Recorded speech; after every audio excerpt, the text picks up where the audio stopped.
in the previous lecture, we have discussed about Pascal's law. We have discussed about applications of Pascal's law. तर त्याच्या आधी पण आपण काय स्टडी केलंय की गॉज प्रेशर स्टडी केलेलं, ॲटमॉस्फेरिक प्रेशर स्टडी केलं होतं आणि अजून कोणता एक पार्ट स्टडी केला होता. 3 टाईपचे प्रेशर स्टडी केले होते आपण.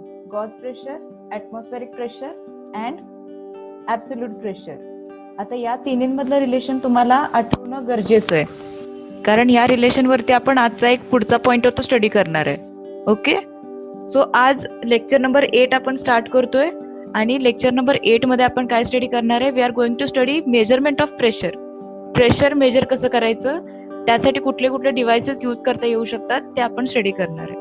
Okay, so I begin with 8th lecture now,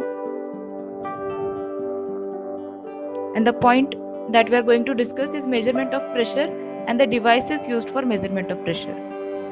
Okay, so now see here, instruments used to measure pressure are called as pressure meter, pressure gauge or vacuum gauge. आता pressure का pressure gauge हे नाव ठीक आहे. इथं vacuum gauge हा word use करण्याचं कारण काय आहे की प्रेशर आणि व्हॅक्यूम ह्या दोन गोष्टी रिलेटेड आहेत. जर प्रेशर जास्त आहे तर त्याचा अर्थ तिथं व्हॅक्यूम कमी आहे किंवा त्याचा अर्थ तिथं मॉलिक्युल्स प्रेझेंट आहेत. आणि आपण व्हॅक्यूमचं डेफिनेशन काय बघितलं होतं practically. Vacuum means less number of gas particles और atoms are present in that particular region, तर त्याला आपण व्हॅक्यूम म्हणतोय. आणि आयडियली व्हॅक्यूमचं डेफिनेशन काय आहे, there are no gas particles present, then we call it as vacuum. बरोबर. So vacuum and pressure are inversely related to each other. जर pressure वाढायला लागले तर त्याचा अर्थ तिथं असणारे गॅस पार्टिकल्सचा नंबर वाढायला लागलाय. आणि मग म्हणजेच काय की त्याला मी प्रेशर मीटर पण म्हणू शकते, त्याला मी प्रेशर गॉज पण म्हणू शकते किंवा त्याला मग मी व्हॅक्यूम गॉज पण म्हणू शकते. Okay, so this is all I am talking about measurement of pressure. Why do we need to measure pressure? So measuring pressure will help us to understand few properties किंवा mechanical property of a material. आपण काय करतो, mechanical properties of fluid study करतोय. मग ह्याच्यामध्ये पण एखादं जर एक्सपेरिमेंट आहे तर त्याच्यामध्ये प्रेशर किंवा टॉलरन्स वगैरे जो आहे तो आपल्याला प्रेशर मेजर करून कळणार आहे की एखाद्या फ्लुइडचा प्रेशर टॉलरन्स किती आहे किंवा बाकीच्या मेकॅनिकल प्रॉपर्टीज त्याच्या काय आहेत.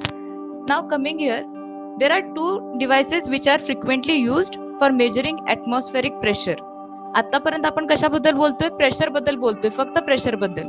आणि प्रेशर मेजर करणाऱ्या डिव्हाइसेसना आपण मीटर किंवा गॉज म्हणतोय. आणि तेच जर मला ॲटमॉस्फेरिक प्रेशर मेजर करायचं असेल तर त्यासाठी मी जे डिव्हाइसेस यूज करणार आहे त्याला एकतर मी बॅरोमीटर म्हणणार आहे किंवा मॅनोमीटर म्हणणार आहे. ही एक गोष्ट तुम्ही लक्षात घ्या. नॉर्मल प्रेशर मेजर करताना pressure metre, pressure gauge, vacuum gauge हे वर्ड्स तुम्ही यूज करू शकताय. पण जेव्हा आपण ॲटमॉस्फेरिक प्रेशर बद्दल बोलणार आहे तर त्या केसमध्ये एकतर तुम्हाला मर्क्युरी बॅरोमीटर हा वर्ड यूज करायचा आहे किंवा मॅनोमीटर हा वर्ड यूज करायचा आहे. सो इथं आपल्याला क्लिअरली दिसतंय की देर are 2 devices which R used frequently for measuring atmospheric pressure, and these 2 devices are mercury barometer and open tube manometer. आता आपण काय करणार आहे, पहिल्यांदा बॅरोमीटरचे डेफिनेशन बघणार आहे की बॅरोमीटर काय आहे आणि मॅनोमीटर काय आहे. आणि त्याच्यानंतर मग आपण ह्या अप्लायन्सेसचं वर्किंग कसं आहे ते बघणार आहे किंवा ह्या अप्लायन्सेसचं वर्किंग प्रिन्सिपल काय आहे ते बघणार आहे. Let us move on. I am going to the next slide.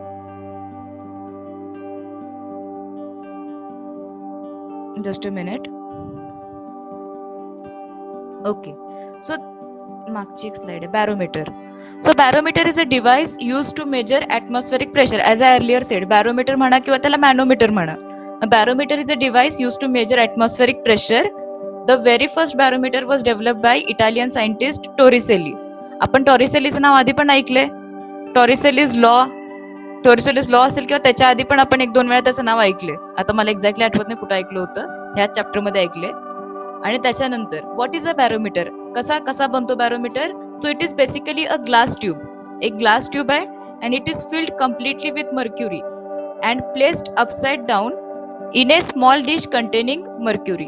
काय केले, एका ट्यूबमध्ये एक मोठी ट्यूब घेतली, ग्लास ट्यूब, त्याच्यामध्ये ते भरून मर्क्युरी भरला आपण त्याच्यामध्ये आणि दुसऱ्या एका डिशमध्ये मर्क्युरी घेतले आणि ही ट्यूब त्याच्यात इन्व्हर्ट केली. तर तो जो डिव्हाइस तयार होणार आहे त्या डिव्हाइसला आपण काय म्हणतोय, बॅरोमीटर म्हणतोय. आणि हा डिव्हाइस काय करणार आहे, हा डिव्हाइस ॲटमॉस्फेरिक प्रेशर मेजर करणार आहे. मग आता मर्क्युरी बॅरोमीटर मध्ये ऑफकोर्स आपण काय यूज करतोय, मर्क्युरी यूज करतोय.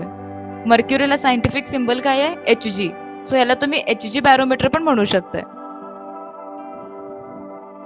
ओके, पुढे जाऊयात. पुढचा पार्ट आहे मर्क्युरी बॅरोमीटरचा. बॅरोमीटरचा एकदा सगळ्यांनी कॉन्सेप्ट समजून घ्या. ऍटमॉस्फेरिक प्रेशर मेजर करण्यासाठी जो डिव्हाइस यूज केला जातो त्याला बॅरोमीटर म्हणतात किंवा त्याला मॅनोमीटर म्हणतात. आता आपण जो स्टडी करतो तो बॅरोमीटर, आणि त्याचंच पुढचं एक्झाम्पल आहे मर्क्युरी बॅरोमीटर. आता ही डायग्राम बघा बरं.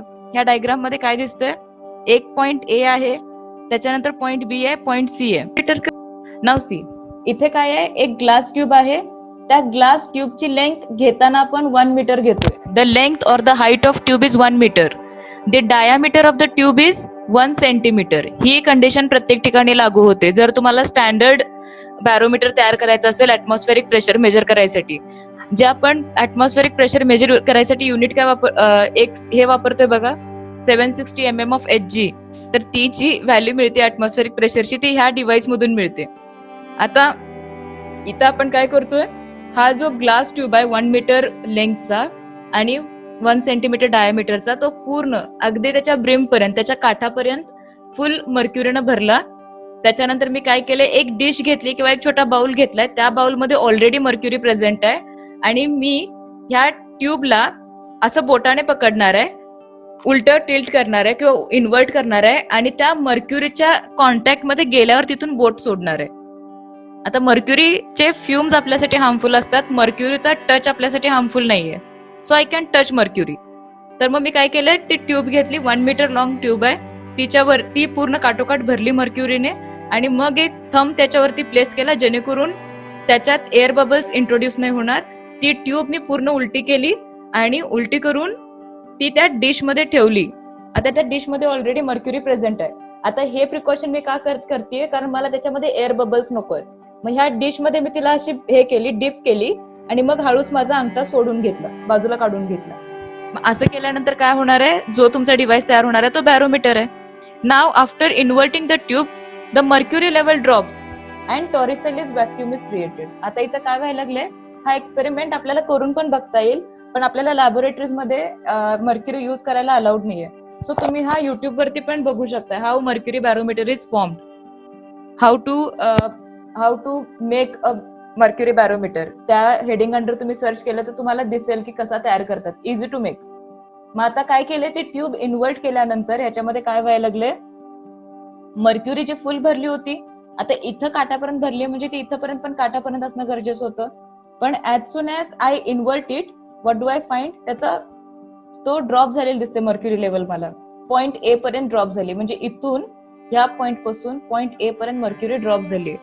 आणि हा जो व्हॅक्यूम इथं क्रिएट झालाय तो व्हॅक्यूम काय आहे, टॉरिसेलिस व्हॅक्यूम. आता मी याला व्हॅक्यूम का म्हणते बघा, मी पहिल्यांदाच प्रिकॉशन काय घेतलेलं की गॅस त्याच्यामध्ये किंवा एअर पार्टिकल्स तिथे इंट्रोड्यूस नाही व्हायला पाहिजेत, एअर बबल्स इंट्रोड्यूस नाही व्हायला पाहिजेत. म्हणजेच काय की या गॅपमध्ये एअर पार्टिकल नाहीच आहेत, जे काही थोडेफार आहेत ते काय असणार आहेत, मर्क्युरीचे फ्युम्स असणार आहेत. म्हणजे हा जो स्पेस आहे हा प्रॅक्टिकल व्हॅक्यूम वाला स्पेस आहे. ओके, आणि हा जो व्हॅक्यूम वाला स्पेस आहे तिथे फक्त काय आहे, मर्क्युरीचे फ्युम्स आहेत, बाकी कुठलं मटेरियल प्रेझेंट नाही की जे ह्या मर्क्युरीवरती प्रेशर एक्झर्ट करेल. कुठलंच बाकीचं गॅस किंवा काही प्रेझेंट नाही की जो या पॉइंट वरती प्रेशर एक्झर्ट करेल. त्यामुळे मी काय म्हणू शकते की पॉइंट ए वरती प्रेशर किती आहे, 0 आहे. ही पहिली गोष्ट आता लक्षात घ्या, पॉइंट ए वरती प्रेशर 0 आहे, कारण पॉइंट ए च्या वरती कुठलाही गॅस पार्टिकल प्रेझेंट नाहीये की जो त्याच्यावरती प्रेशर एक्झर्ट करेल. आणि हे जे लेवल ड्रॉप झालीये ती कशामुळे झाली, आपण कशामुळे झाली असणार आहे, कारण हे जे डिव्हाइस आपण बनवायला लागलो हे डिव्हाइसेस काय ऍक्च्युअली बॅरोमीटर आहे, म्हणजे प्रेशर मेजर करायसाठी, ऍटमॉस्फेरिक प्रेशर मेजर करायसाठी हे डिव्हाइस आपण बनवायला लागलो. Okay, so point A it has got 0 pressure here. आता पुढे अजून बघा बरं, पॉइंट बी, सी आणि सी हे 3 पॉइंट्स आहेत, हे तिन्ही मला सेम लेवलला दिसतात. आणि मी काय स्टडी केलंय, हायड्रोस्टॅटिक पॅराडॉक्स स्टडी केला आधी. हायड्रोस्टॅटिक पॅराडॉक्स मध्ये मी काय सांगतो, if the bottom or of the base of vessel is same then the pressure at each point is same and it depends only upon height, it does not depend upon the shape of container. म्हणजे मग point C, point बी आणि point C ह्या तिन्ही ठिकाणी pressure same असणार आहे. मग point C ला काय आहे, पॉइंट सी बघा ऍटमॉस्फिअरच्या एक्झॅक्ट टच मध्ये. इथं पुढे ऍटमॉस्फेरिक गॅस असणार आहे ना, ऍटमॉस्फेरिक प्रेशर इथे ऍक्ट करते ह्या एम्प्टी रिजन मध्ये, आणि इथं पॉइंट सी कन्सिडर करते मी. म्हणजे इथं जे काही प्रेशर ऍक्ट होते पॉइंट सी वर ते ऍटमॉस्फेरिक प्रेशर असणार आहे. म्हणजेच पॉइंट बी वरती पण ऍटमॉस्फेरिक प्रेशरच ऍक्ट व्हायला लागले, कारण या दोन्हींची हॉरिझॉन्टल लेवल सेम आहे. म्हणजे इथं मी काय लागू करते, हायड्रोस्टॅटिक पॅराडॉक्स लागू करते. So P B is equal to P C. आता मी अजून काय बघते बघा, ह्या फक्त रिजन कडे बघा, हा रिजन आणि हा रिजन, याच्यावरती आपण एक एक्सपेरिमेंट आधी, ह्याच्यावरती आपण आधी डेरिव्हेशन एक घेतलंय, pressure due to height H. बरोबर, this is height H, this is point 1, this is point 2. Pressure at this point is 0. पण आता या केसमध्ये प्रेशर ऍट दिस पॉइंट 0 नाहीये, ते आपण आधी कन्सिडर केलं होतं. इथं काय आहे, ऍटमॉस्फेरिक प्रेशर आहे या पॉइंटला. सॉरी, त्या एक्सपेरिमेंट, त्या थिअरम मध्ये पण आपण हेच बघितलं होतं की या पॉइंटला ऍटमॉस्फेरिक प्रेशर आहे. Okay, so this is atmospheric pressure, this is 0 pressure. आणि प्रेशर ड्यू टू हाईट साठीचं डेरिव्हेशन काय आहे, P2 is equal to P1 plus rho G H, किंवा P2 is equal to PA plus rho G H. आता तेच आपण इथं कसं मॉडिफाय करते ते बघूयात. Next slide. Okay, so here मी काय सांगितलं होतं, PA ला प्रेशर 0 आहे, point B and C are at same horizontal level and point C is open to the atmosphere. त्याच्यामुळे PC is equal to P atmosphere. PC is equal to PB, कारण same लेवलला आहेत, which is equal to P naught. P naught काय आहे, atmospheric pressure आहे. आणि as seen in the barometer, the point B is at depth H below point A. Point A वरती आहे, point B खाली आहे, त्याच्यामुळं प्रेशर ऍट डेप्थ H चा जो फॉर्म्युला आहे तो आपण इथं यूज करू शकतोय, and that is given by P2 is equal to P1 plus rho G H. आता या केसमध्ये P2 काय आहे, PB आहे, P1 काय आहे, PA. मग मी काय करणार, P2 ला PB ने रिप्लेस करणार, P1 ला PA ने रिप्लेस करणार. What do I find, PB is equal to PA plus rho G h. Further we have PB is equal to P naught. हे आपण आधीच सांगितलं होतं, PC is equal to PB which is equal to P naught. म्हणजे मी आता काय put करू शकते बघा, इथं PB च्या जागी मी P नॉट पुट करणार, PA च्या जागी मी 0 पुट करणार, आणि राहते पुढं प्लस रो जी एच. मग आता काय तुमचं इक्वेशन होणार आहे, PB is equal to P naught which is equal to 0 plus rho G h, which means atmospheric pressure is equal to rho gh, which means P naught is equal to rho gh. म्हणजे काय आहे, जे काही atmospheric pressure आहे ते तुम्ही कशाच्या मदतीने मेजर करायला लागला, या केसमध्ये त्या हाईटच्या मदतीने मेजर करायला लागले. कशाची हाईट आहे, मर्क्युरीची लेवल जी आहे त्या ट्यूब मध्ये, तिच्या हाईट वरून आपण ऍटमॉस्फेरिक प्रेशर मेजर करू शकतोय. हा त्याचा प्रूफ आहे. प्रूफ मध्ये काय काय घेतलं होतं आपण, काही कन्सिडरेशन सांगितलेत. त्याच्यामध्ये माझं पहिलं कन्सिडरेशन काय आहे, पॉइंट ए ला प्रेशर 0 आहे. पुढचं कन्सिडरेशन माझं काय आहे, सी आणि बी हे दोन पॉइंट्स मी एका लेवलला कन्सिडर केलेत, आणि सी पॉइंट ऍटमॉस्फेरिक प्रेशर त्याच्यावरती ऍक्ट व्हायला लागलंय. म्हणजे तेच प्रेशर बी वरती पण ऍक्ट होत असणार आहे हायड्रोस्टॅटिक पॅराडॉक्समुळे. त्याच्यामुळे PB is equal to PC, and that I know is equal to atmospheric pressure. P naught म्हणा किंवा PA म्हणा, काहीही चालेल. आणि मग त्याच्यानंतर मग मी डिरेक्टली काय करतेय, मी यूज करते माझ्याकडचं equation which is for pressure due to depth H, आणि that formula is P2 is equal to P1 plus rho G H.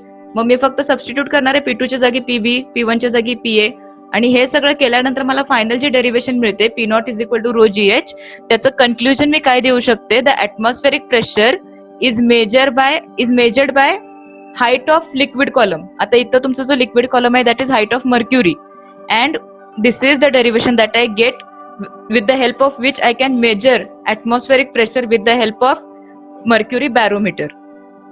Okay, P naught is directly proportional to H because G is acceleration due to gravity, a constant. Rho is density of mercury, which is again a constant. So two constants, I can put them into proportionality term. P naught is directly proportional to H. हे लक्षात ठेवायचं आहे.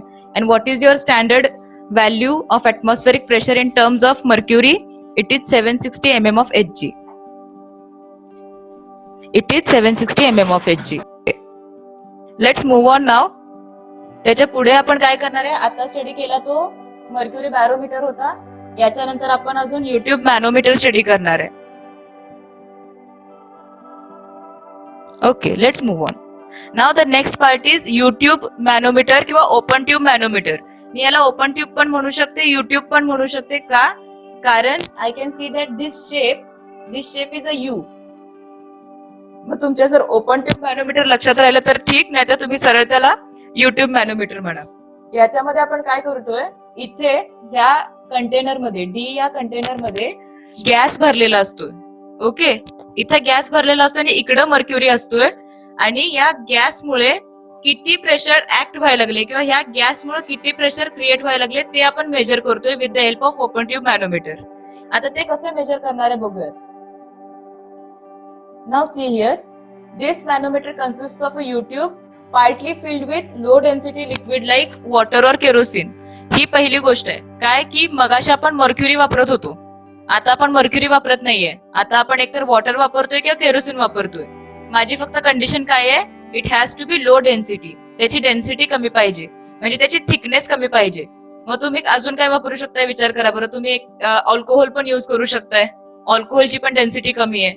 आता त्याच्यानंतर काय आहे बघा, one arm of the manometer is open to atmosphere. हा जो पॉइंट ए वाला जो रिजन आहे that is open to atmosphere. इथून ऍटमॉस्फेरिक प्रेशर ऍक्ट होणार आहे त्याच्यावर. And other is connected to the container D. एक जो आर्म आहे तो ह्या कंटेनरला कनेक्ट झालाय, ज्याचं प्रेशर मला मेजर करायचं आहे. आणि दुसरा आर्म आहे तो मी ऍटमॉस्फेरिक प्रेशरला ओपन ठेवलाय. हे याची डिझाईन झाली. आता याचं वर्किंग प्रिन्सिपल बघूयात कसं आहे. The pressure of P of container D is to be measured as I told. इथलं प्रेशर मेजर करायचं. इथं काहीतरी गॅस आहे, ह्याचं प्रेशर किती ऍक्ट व्हायला लागले ते मेजर करायचंय. हे मी आधीच सांगितलं. Pressure at point is atmospheric pressure. ह्या पॉइंटला जो प्रेशर आहे दॅट इज ऍटमॉस्फेरिक प्रेशर. त्याला मी पी नॉट ने डिनोट करू शकते. Pressure at point B and C are same. आता पॉइंट बी इथं आहे, पॉइंट सी त्याच्या सेम लेवलला आहे, म्हणजे ह्या दोन्ही ठिकाणचं प्रेशर सेम असणार आहे. कुठलं हे वापरतोय, कॉन्सेप्ट वापरतोय हायड्रोस्टॅटिक पॅराडॉक्सचा. दोन्हींचा बेस सेम आहे, दोन्हींना सेम बेस दिलाय मी, त्याच्यामुळे बी आणि सी चं प्रेशर सेम आहे. आणि पुढं काय आहे, therefore extra pressure due to gas in D is equal to increase in height. इथलं प्रेशर सेम आहे, म्हणजे काय होणार आहे, इथून जेवढं प्रेशर मी एक्झर्ट करते तेवढंच लिक्विड वरती पुश होणार आहे. And that again is proportional to h. म्हणजे जेवढं हे लिक्विड वरती पुश होणार आहे ना तेवढंच जास्त तुम्हाला प्रेशर मिळणार आहे. आणि इथं काय असतंय, इथं आपण ही स्केल कॅलिब्रेट केलेली असते, म्हणजे काय ह्याच्यावरती नंबरिंग केलेलं आहे मी 1 2 3 4 5 6. तर त्या नंबरिंग वरून मला कळणार आहे की नक्की किती प्रेशर ह्या गॅसनं ह्या लिक्विड वरती एक्झर्ट केले. मग आता त्याच्यासाठी तुम्हाला पहिली कंडिशन काय लक्षात असायला पाहिजे, इथं ज्यावेळी तुम्ही गॅस ट्यूब कनेक्ट केली नाहीये किंवा हा जेव्हा कंटेनर तुम्ही कनेक्ट केला नाहीये तेव्हा बेस सेम असल्यामुळे ह्या दोन्हींची हाईट सेम असणार आहे सुरुवातीला. नंतर मग मी काय करणार आहे, इकडून गॅस प्रेशर एक्झर्ट करणार आहे आणि ते गॅस प्रेशर एक्झर्ट केल्यामुळे काय होणार आहे, हे लिक्विडची जी लेवल आहे ती शिफ्ट होणार आहे. आणि ती किती शिफ्ट झाली, ह्या 0 पॉइंट पासून ती किती शिफ्ट झाली आहे, that is the pressure exerted by the gas. आता तुम्ही असं पण करून बघितलं असेल बघा, पाईप एका हाताने आपण वरती धरतो आणि दुसरीकडे दुसरं त्याचं एंडिंग तोंडामध्ये पकडून आपण हवा पुश करतो आणि दुसऱ्या पाईप मधून पाणी वरती चढतं. So that is because you are exerting pressure. आता जर त्या पाईप वरती मी नंबरिंग केलं 1 2 3 4 5 6 7 8 तर मला कळेल की मी ऍक्च्युअली किती पास्कल प्रेशर त्याच्यावरती एक्झर्ट केले. याचं वर्किंग सेम आहे. इथं तुम्ही वॉल्व पण दाखवता येऊ शकतोय. हा वॉल्व कनेक्ट केला, हा वॉल्व ओपन केला की याच्यातून प्रेशर याच्यावर एक्झर्ट होतं आणि ह्या 0 पॉइंट पासून लिक्विड वरती रेज होतोय आणि ते लिक्विड किती वरती रेज झालंय तेवढा प्रेशर एक्झर्ट झालाय असं समजायचं. So that is working of manometer. आता त्याचं डेरिव्हेशन पण बघूयात कसं आहे. एक तर मला माहिती आहे की PB is equal to PC आणि मग प्रेशर ऍट पॉइंट बी मी कसं काढणार, pressure due to height H that is given by PB is equal to P not plus rho G H. मागाशी काय यूज केलं होतं, प्रेशर ड्यू टू डेप्थ. इथं काय यूज करते, प्रेशर ड्यू टू हाईट किंवा प्रेशर ड्यू टू डेप्थ पण म्हणा, काही प्रॉब्लेम नाहीये. So PB is equal to P not plus h rho g inside the chamber by Pascal's law. का Pascal's law use करू शकतो आपण, कारण जे फ्लुइड आपण यूज करायला लागलो that fluid is at rest and the fluid has got same density. त्या पूर्ण फ्लुइडची डेन्सिटी सेम आहे, त्याच्यामुळे पास्कल्स लॉ नुसार काय होणार आहे, एका पॉइंटला ऍक्ट केलेलं प्रेशर बाकीच्या सगळ्या वॉल्स वरती इक्वली डिस्ट्रीब्यूट होणार आहे. आता मग काय होणार आहे बघा, इथं inside the chamber by Pascal's law the pressure at point C is same as pressure at point D. Point C आणि पॉइंट डी वरचं प्रेशर सेम आहे, त्याच्यामुळे मग मी काय सांगू शकते, पॉइंट डी कोणता, आपला कंटेनरवाला पॉइंट आहे तो डी आहे. पॉइंट सी कोणता आहे, बी च्या बरोबर समोर होता तो पॉइंट सी आहे. आणि पॉइंट ए जो आहे तो ऍटमॉस्फेरिक प्रेशरच्या कॉन्टॅक्ट मध्ये असलेला पॉइंट आहे. आता इथं मी काय करतेय, बाय पास्कल्स लॉ काय काय यूज करते बघा. पहिल्यांदा मी काय सांगितलं, ऍटमॉस्फेरिक प्रेशर सांगितलं PA is equal to P naught. नंतर मी हायड्रोस्टॅटिक पॅराडॉक्सचा यूज केला, मग मी सांगितलं की PB is equal to PC. आता मग मी काय करते, आता मी पास्कल्स लॉ यूज करते which says that pressure at all the points is equal. तर त्यावेळी मी काय करते, PC is equal to P सांगू शकते मी. त्याच्यामुळं 3 कॉन्सेप्ट मी यूज केले. हा तिसरा कॉन्सेप्ट आहे की by Pascal's law P is equal to PC आपण देऊ शकतोय. आणि मग तुमचं वरचं इक्वेशन काय होणार आहे, PB is equal to P not plus H rho g equation होतं ना आपल्याकडं. PBच्या जागी PC पुट करू शकते मी आणि PCच्या जागी P पुट करू शकते, small p. So this is going to be small p is equal to P not plus H rho जी.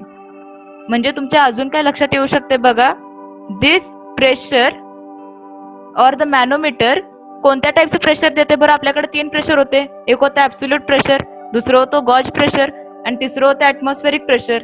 आता या डिव्हाइसच्या मदतीने मी ऍटमॉस्फेरिक प्रेशर तर मेजर करत नाहीये, ऍब्सोल्यूट प्रेशर पण मेजर करत नाहीये. म्हणजे मेजर काय करते, मॅनोमीटरच्या मदतीने गॉज प्रेशर मेजर करते.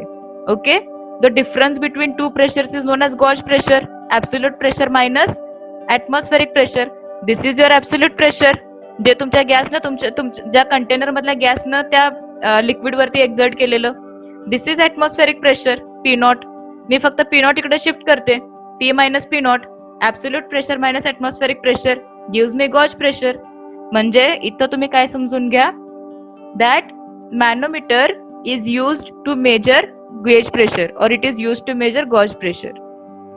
Moving on to the next slide. Just give me a minute. So the manometer thus measures the gauge pressure of gas in container D, which can also be written as P minus P naught, which is equal to H rho G. फक्त काय आहे, P minus P naught च्या form मध्ये का लिहितोय आपण, because आपण gauge प्रेशरला define असं केलं होतं, gauge pressure is equal to absolute pressure minus atmospheric pressure. So जेव्हा ऍब्सोल्यूट प्रेशर आणि ऍटमॉस्फेरिक प्रेशर दोन्ही सेम नसतात, तेव्हा तिथं जो नवीन येणारा प्रेशर आहे that is gauge pressure and that is measured with the help of manometer. And what does your barometer do? Barometer काय मेजर करते, atmospheric pressure मेजर करते. मॅनोमीटर काय करते, गॉज प्रेशर मेजर करते. जर तुम्हाला डिस्टिंग्विश बिटवीन मध्ये आला तर हे 2 पॉइंट्स तुम्हाला लिहिता आले पाहिजेत. barometer measures atmospheric pressure, manometer measures gauge pressure. and barometerचं पुन्हा काय लिहू शकताय, the example of barometer is mercury barometer, example of manometer is U tube manometer. 2 मार्कांसाठी क्वेश्चन येईल, 2 मार्कांसाठी तुम्ही लिहू शकता. ओके, इथपर्यंत सगळ्यांना क्लिअर आहे? Raise your hands. Okay, so आता याच्यानंतर याच्या पुढे जो आपण पॉइंट स्टार्ट करणार आहे तो आहे सरफेस टेन्शन. म्हणजे प्रेशरशी रिलेटेड सगळा पार्ट आपला आतापर्यंत कम्प्लीट झालेला आहे. याच्या पुढचा जो पॉइंट सुरू होणार आहे दॅट इज सरफेस टेन्शन. आज फक्त आपण त्याची डेफिनेशन बघणार आहे. खूप मोठा पार्ट आहे, सगळ्यांनी इथून पुढच्या सगळ्या पार्ट वरती लक्ष द्या, याच्यावरती क्वेश्चन्स पण येतात.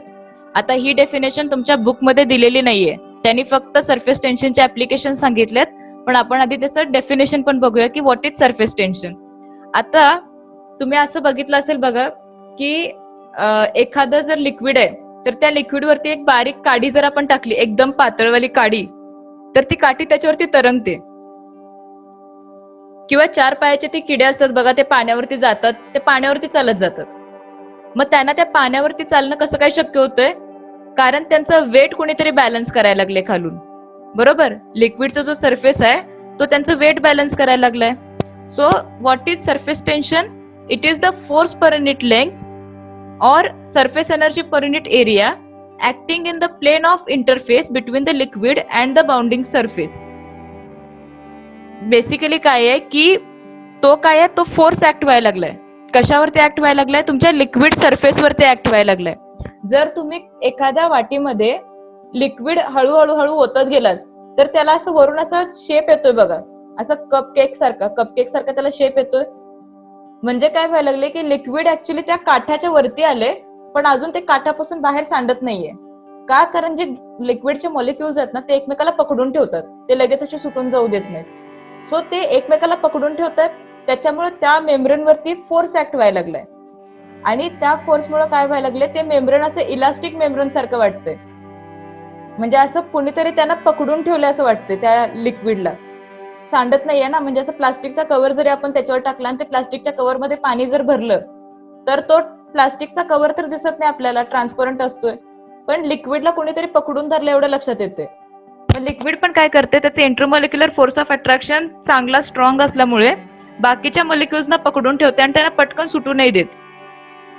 सो त्यामुळे जो एक मेम्ब्रेन तयार होतोय, that membrane is nothing but it is because of surface tension. So this is the phenomenon of surface tension. एखाद्या लिक्विड सरफेस वरती जर मी एक स्ट्रेट लाईन ओढली तर त्या लाईनला हा फोर्स नॉर्मल किंवा परपेंडिक्युलर ऍक्ट होतोय. आणि this is the extra energy that the molecules at the interface have as compared to the interior. आता हा फोर्स कुणाकडे आहे किंवा ही एक्स्ट्रा एनर्जी कुणाकडे आहे, फक्त सरफेसवरच्या लिक्विड मॉलिक्युल्सकडे आहे. म्हणजे खाली जे लिक्विड मॉलिक्युल्स आहेत त्यांना काही काम करायची गरज नाही, ते नॉर्मल लिक्विड सारखं काम करतात. Flowing is their property. But वरचे जे काठावरचे लिक्विड मॉलिक्युल्स आहेत त्यांचं काय होतंय, ते मेम्ब्रेन सारखे ऍक्ट होतात आणि बाकीच्या लिक्विड मॉलिक्युल्सना पकडून ठेवतात. आता हा कॉन्सेप्ट जास्त चांगला समजण्यासाठी आपण काय करू शकतोय, मॉलिक्युलर थिअरी आपण स्टडी करू शकतोय लिक्विडची, किंवा मॉलिक्युलर लिक्विड थिअरी आपण स्टडी करू शकतोय. ती आपण पुढच्या येणाऱ्या लेक्चर्समध्ये स्टडी करेन. पण आजसाठी फक्त काय समजून घ्यायचं की surface tension is the phenomenon because of which liquid surface acts like a membrane, acts like a elastic membrane, and it is extra energy that the molecule at the interface has as compared to that of interior. Applications काय काय असणार आहेत बरं, आधी पण मी सांगितलेत, आता परत आपण एकदा बघूयात. Applications are spider walking on the surface of steady water. Liquid steady म्हणजे स्टेशनरी जर वॉटर असेल तर त्याच्यावरती स्पायडर चालत चालत जातोय. ग्रीस्ड, एखादी निडल तुम्ही तेलात भिजवली आणि ती जर पाण्यावर टाकली तर ती तरंगते. So that is again because of surface tension. Next is raindrops and soap bubbles take round shape always. आता याने राऊंड शेप घेण्याचं कारण पण तेच आहे, कारण सरफेस टेन्शन किंवा इंटरमॉलिक्युलर फोर्सेस ऑफ अट्रॅक्शन जास्त असल्यामुळं ते काय करतात की मिनिमम एनर्जी स्पेंड करता येईल किंवा मिनिमम एनर्जी एक्सपेंड करता येईल असा एखादा शेप अक्वायर करतात. आणि सगळ्यात मिनिमम एनर्जी लागणारा सरफेस कोणता असेल किंवा शेप कोणता असेल तर तो स्पेरिकल शेप आहे. आणि त्याच्यामुळे रेनड्रॉप्स आणि सोप बबल यांचा शेप कायम स्पेरिकल असतोय. तेच जर तुम्हाला फास्ट मुवमेंट किंवा फास्ट स्पीड पाहिजे असेल तर आपण कोणता शेप घेतोय, बुलेट ट्रेनचा वगैरे शेप कसा आहे, बुलेट सारखा आहे बघा, बुलेटचा शेप. तर that is for fast motion. And to conserve energy the best shape that anyone can acquire is spherical shape.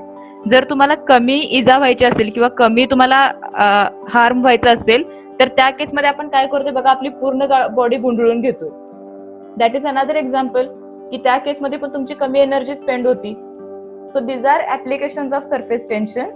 In the next lecture we will begin with molecular theory of molecular theory of liquid molecules and we will move on. This is also a big part, ह्याच्यामध्ये पण derivations आहेत. So I want you all to attend the lecture compulsorily. Okay, so I stop at this point. चलो bye, take care.